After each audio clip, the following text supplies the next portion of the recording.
Hey, it's Paul Bass at GreatDad.com here with my weekly series talking to dads and trying to understand dads in the modern world. And I'm excited to talk again about resilience with my guest today, Eugene Williams. So welcome, Eugene. Welcome, sir.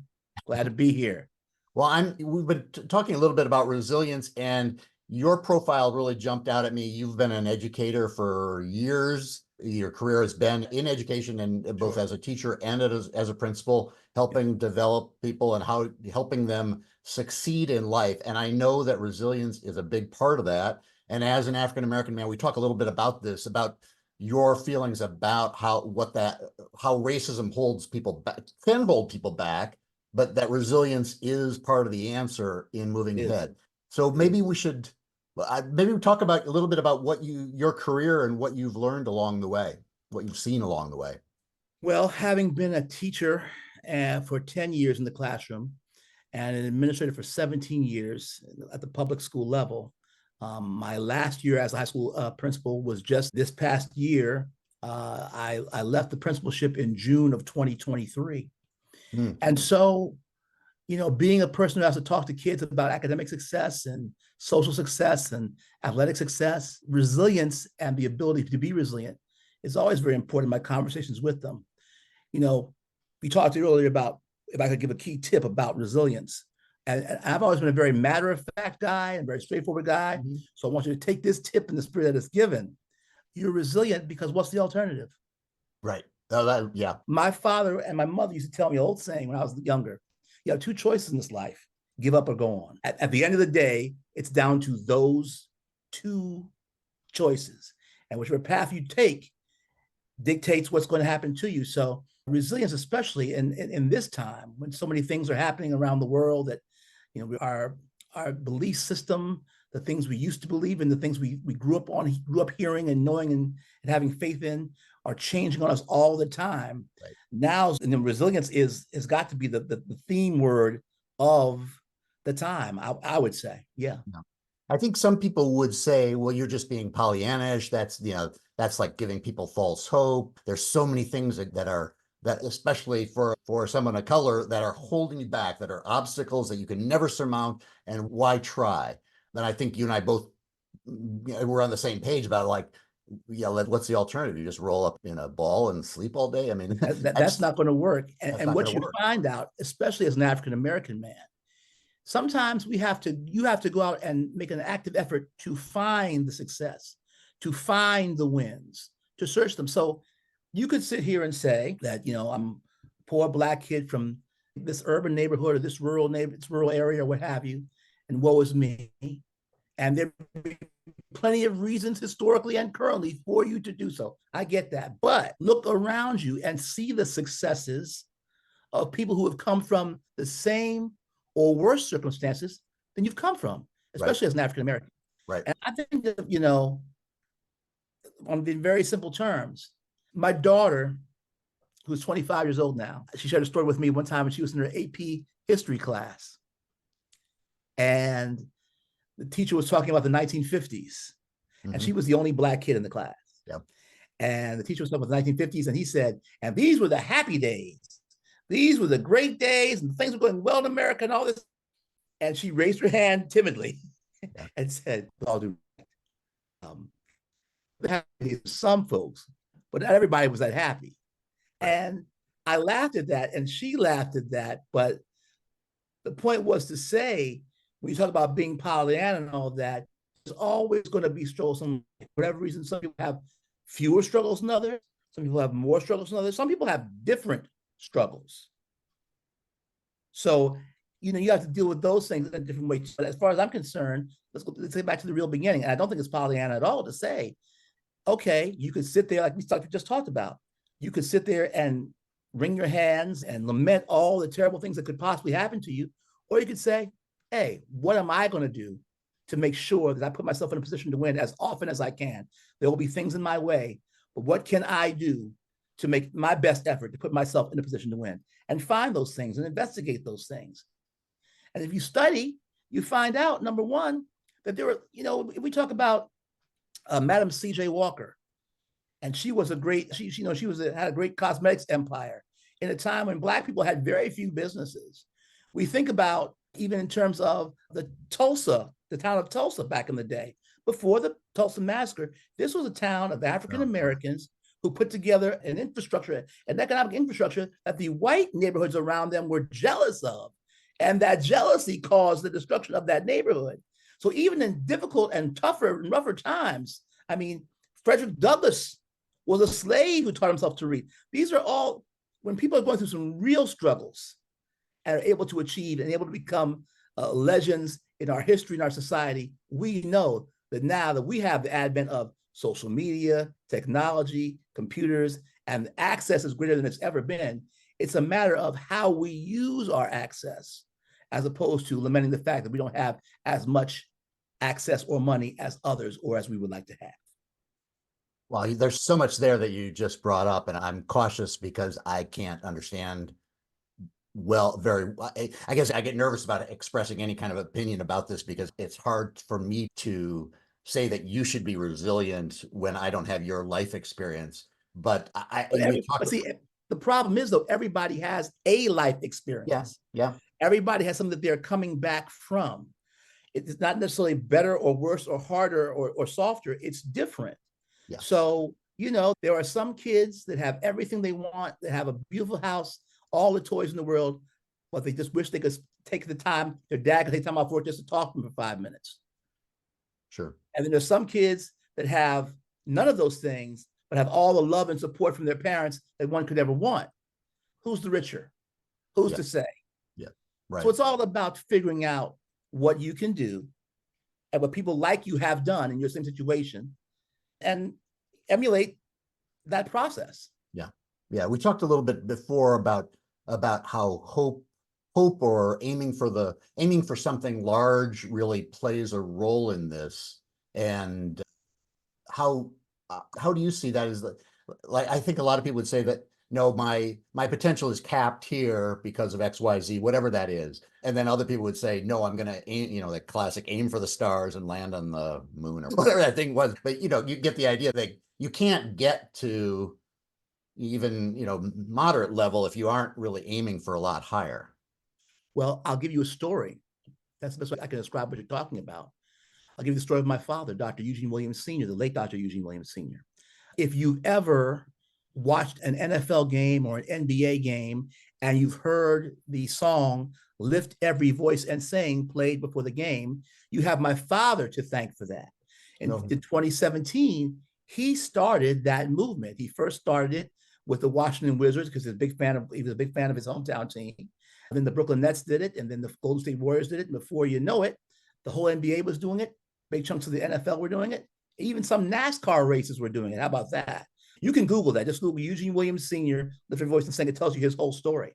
But here's a man who grew up the 8th of 9 children, poor family in rural Orange County, Virginia, but had big dreams and said, I'm not going to let these things stop me. I see people around me doing things, and I don't know anything different, but I know this is not the life I want to have.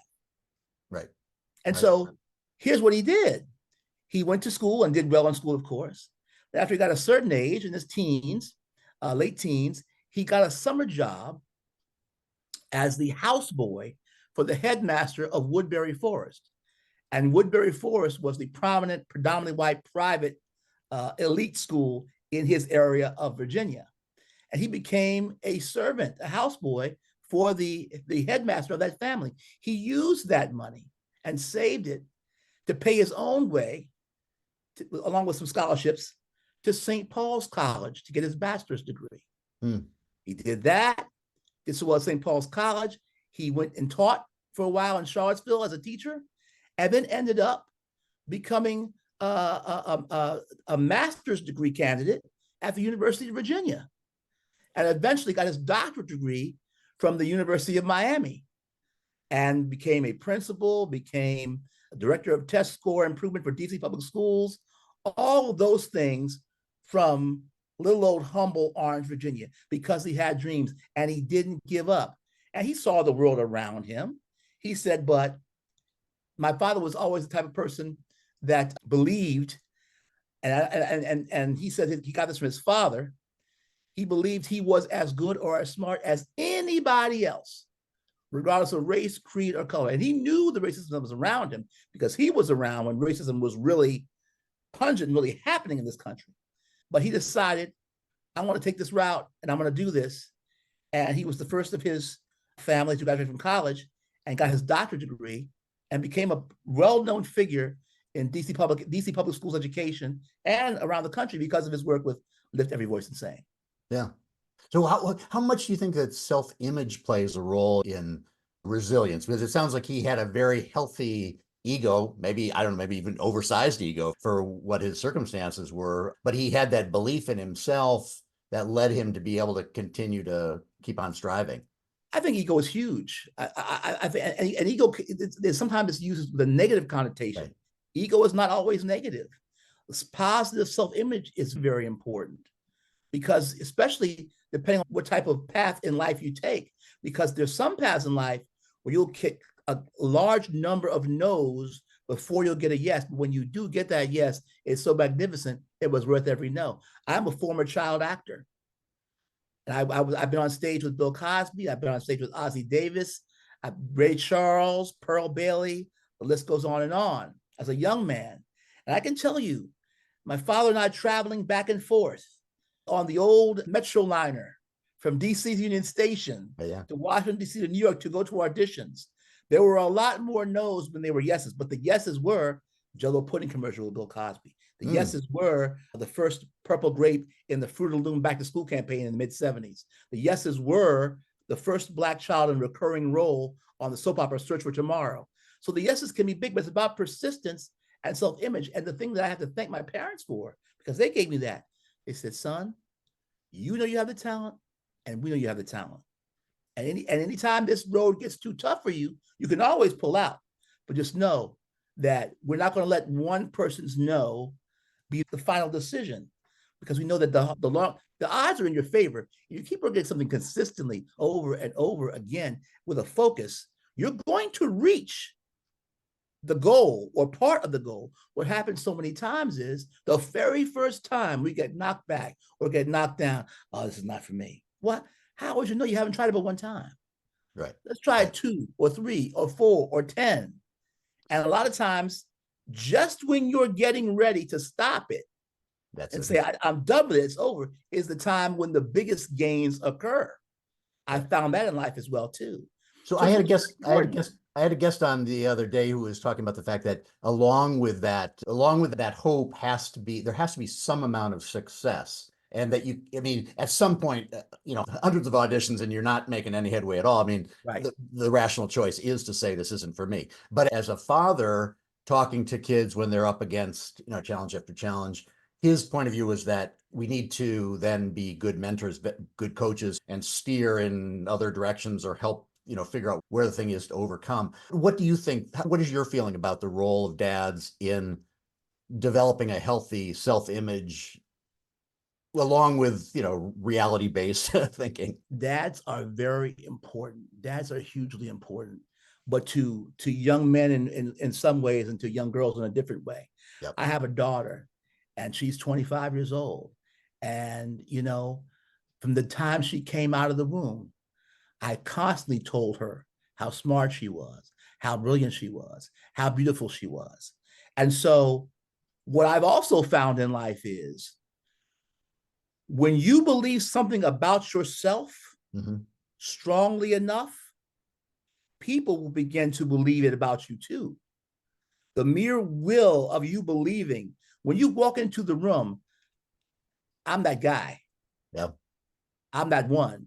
And the way you carry yourself, the way you articulate, the way you dress, the way you conduct yourself around others, holding your head up, shoulders back, not cowering to anybody in the room. Oh my God, he's just like you. He put his pants on this morning, one leg at a time, just like you.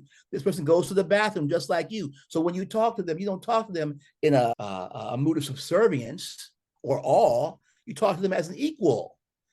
And she was always taught that wherever she went.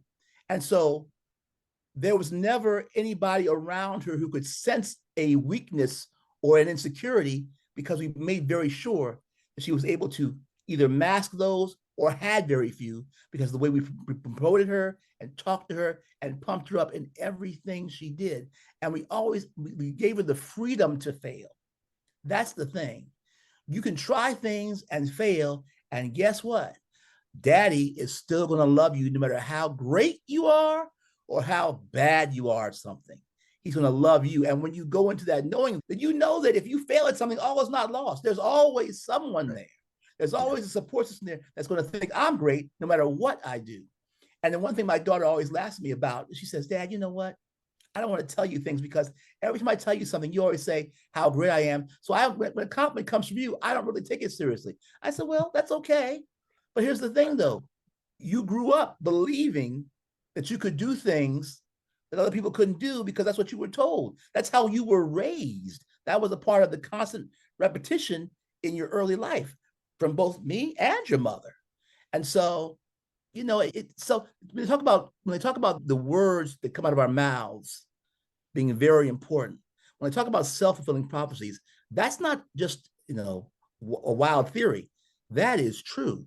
Right. What you continue to say and what you continue to allow to come out of your mouth and how you conduct yourself, that's going to dictate how people view you. If you think, and I'm not talking about conceit, I'm not talking about narcissism, I'm talking about confidence. Yes. And those are two totally different things. But if you have confidence in yourself, faith in yourself, and the idea that, hey, you're pretty good, you're great, but I'm great too. Let's be great together. Things work out. I know in positive psychology, they have done studies that as goofy as it sounds, standing in front of the mirror in the morning and repeating some self-affirmation statements can make a difference in your day. So, and you can tell that, and you can smell it on somebody when they don't believe in themselves. Right. It's very clear. As a leader, I had to learn that because as a leader of grown folks, as a principal of team, they know does this guy have it together or is he just flying by the seat of his pants? They can smell it on people. So you have to make sure that you have all of your things in order and you're conducting yourself and presenting in such a way that confidence is at the forefront. And part of that confidence is saying, you know what? We won't get 100% pass rate every time. We're going to keep on trying. Yeah. We won't be the number one school, but we might be the number 3. And we start out as number 10. So that's pretty good. How about that? Those types of things. So you've been in education long enough to have seen a trend. Do you think there's a problem with today's youth in resilience? I mean, you hear people talk about snowflakes and people being overly sensitive and everything. Is there a problem with resilience in your point of view, or is it something we need to work on as a culture? I'm not sure there's a problem with resilience. I think there's a problem with, because let me go back to this. And some people agree with me, some people don't, and that's okay. That's the beauty of having an opinion. But the thing about it is, kids, I listen to these teachers, especially on social media now, talking about the young people. Kids have not changed. Circumstances have changed. Societies have changed. Adults have changed. Technology has changed. But kids have not changed. And so when you realize that, some of the things they're talking about with kids not wanting to work hard, now they were having these same conversations in faculty rooms in the 80s and 90s and early 2000s. That's what teachers do. That's what they talk about. When I was in school, we had 2 essays every week and we were able to do it. It's always the big story about, I walked to school every day uphill in snow both ways. Every generation has their exaggerated story. But what I will say is the one thing that I hold older generations accountable for, including mine, is that we didn't give children a chance to fail as much as we ought to. And we set up things and structured things in such a way that everything was a win. So they didn't know how to feel when they lost because they never lost. Right. So if you're getting a participation trophy, or if everybody gets a certificate for the end of the year school assembly, whether they got an F or an A, and I understand the reasons for that, I absolutely do. Then everybody gets to the point where they think they're entitled to the win. Oh, I just showed up, right, so I should get something. And so when they get out into a different world, in an older world with other people who are not their relatives, their principals, their teachers, what have you, and that person says to you, oh, that's nice you tried, but you didn't get it done, so you got to go. That's a real tough pill to take. So I think our biggest mistake is the false accolade, for lack of a better term. The accolade that you didn't earn, the accolade that you got just for being who you were, just for being there. I think that's the biggest problem, because then when students finally do run across a loss, they don't know how to handle it, because a lot of their wins prior to that were artificially produced. If that makes any sense. Yeah, it does a lot.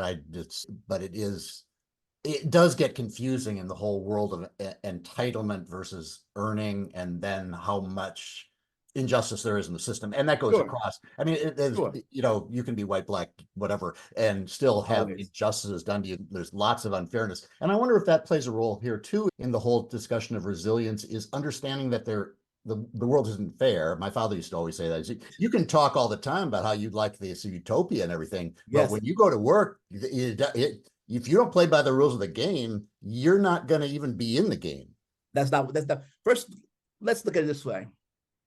I don't want to be political here, so I'm using it to make a point. So I won't mention any names, so people won't get upset. So we have a current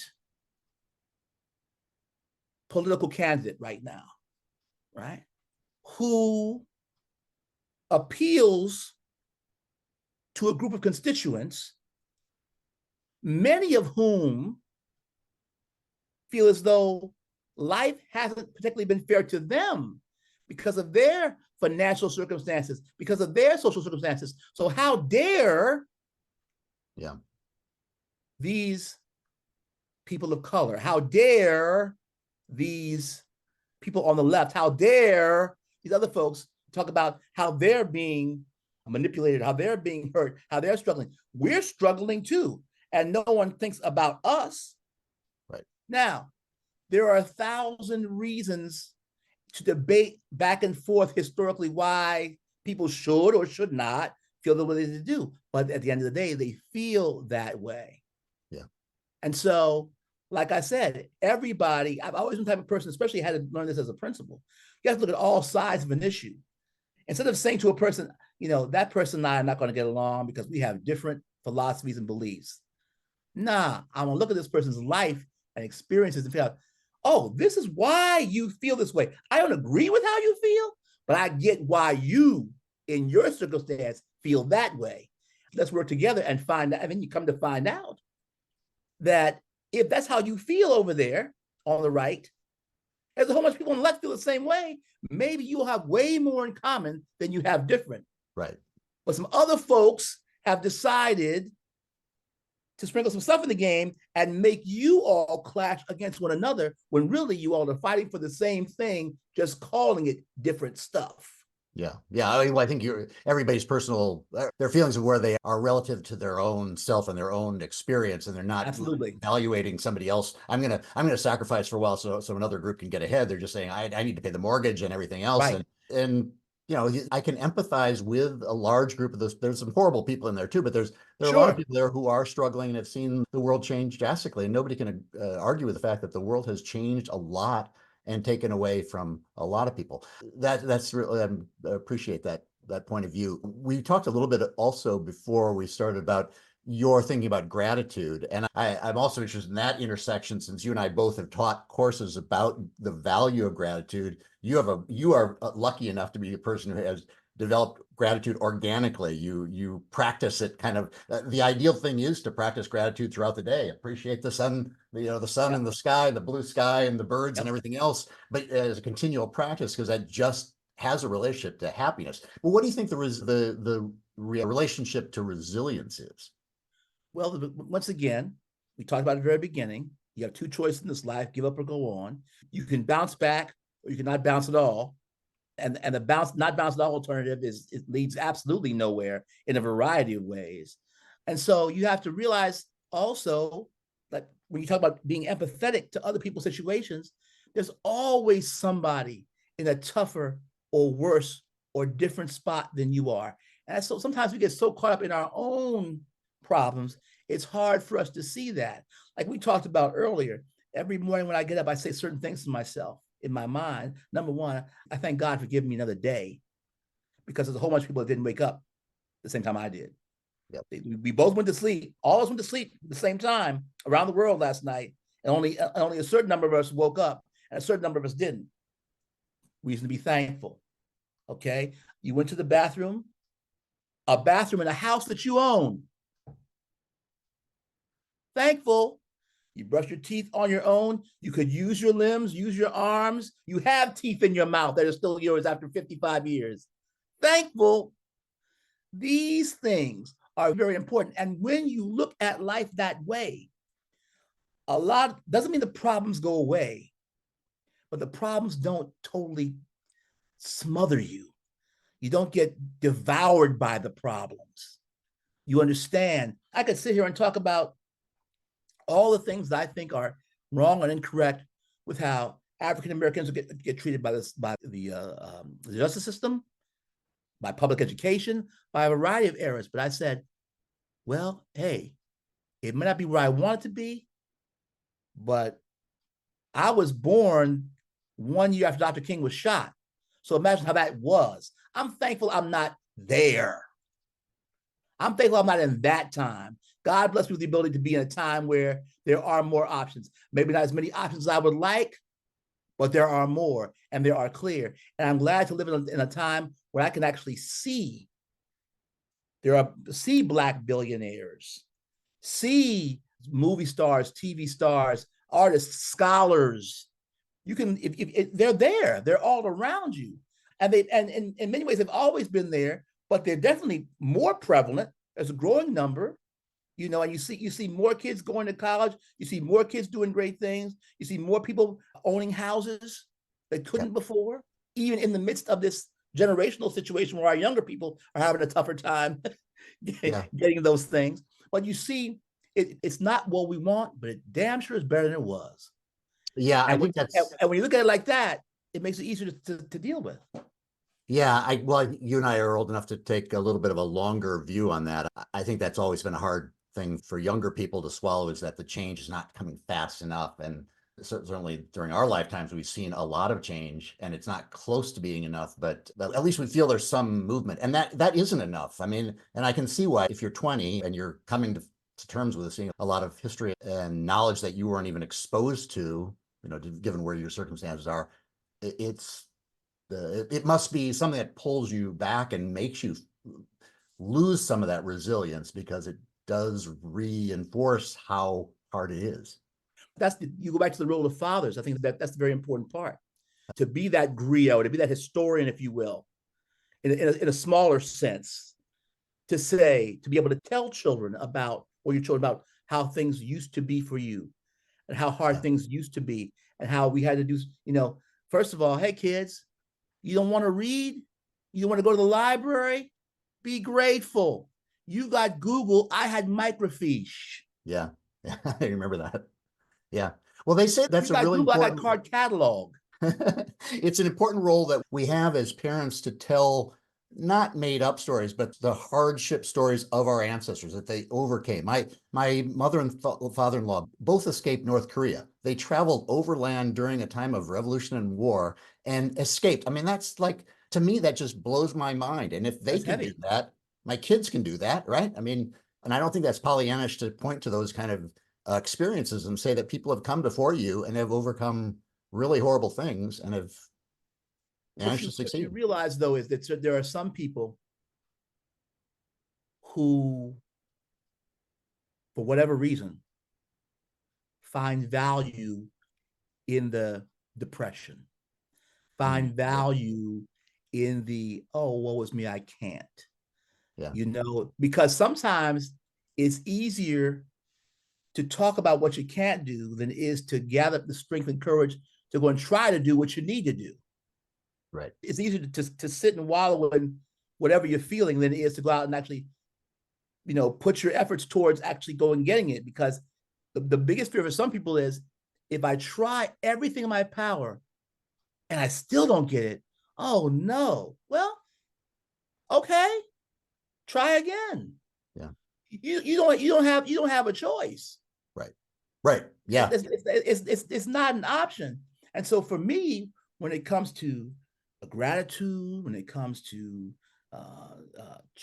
trying things over and over again, to live in a world where we just give up all the time, that would be a terrible existence. Right. I like the dream. I like the hope.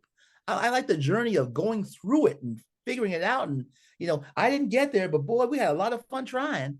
And you learn more about yourself when you do that. I tell my former students that all the time, always try everything. Well, Mr. Williams, I don't think I can do this AP course. Why not? Try it. Right. Here's the beauty of it. If you don't do well, I'll put you back in regular ed.